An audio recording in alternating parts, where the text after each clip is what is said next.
Monsieur Bollot sur le 609. Merci Madame la Présidente. Monsieur le ministre, Madame la rapporteure, avec cet amendement, je souhaiterais pouvoir rétablir l'article 57 bis tel qu'il avait été voté à l'Assemblée nationale dans sa première lecture. Et d'ailleurs, il avait reçu l'accord favorable de vos deux parties. De quoi s'agit-il?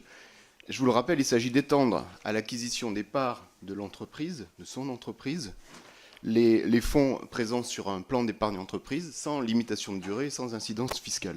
Donc cette possibilité offerte par l'article 57 bis a été supprimée par le Sénat pour une raison qui m'échappe tout à fait, puisque quand on regarde les avantages et les impacts d'une telle mesure, c'est partager la valeur, ça va de soi, c'est une meilleure place des salariés, ou du moins une place salariée renforcée dans la d'une place renforcée des salariés dans la gouvernance de leur entreprise à partir du moment où ils sont montés au capital.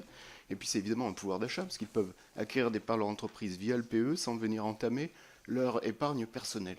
Donc voilà pourquoi je vous invite à rétablir ce 57 bis. Je vous remercie, Monsieur Bollot. Madame la rapporteure. Oui, je pense que c'est un amendement tout à fait vertueux qui effectivement est à la fois de bonne gouvernance, de bon conseil et de bonne épargne. Donc c'est un avis favorable. Je vous remercie, Monsieur le ministre. Oui, c'est un amendement important. Je veux dire que je partage votre incompréhension sur la décision du Sénat sur ce sujet, donc avis favorable.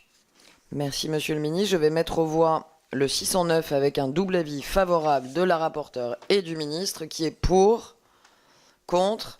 Le 609 est adopté. En conséquence, l'article 57 bis est ainsi rétabli.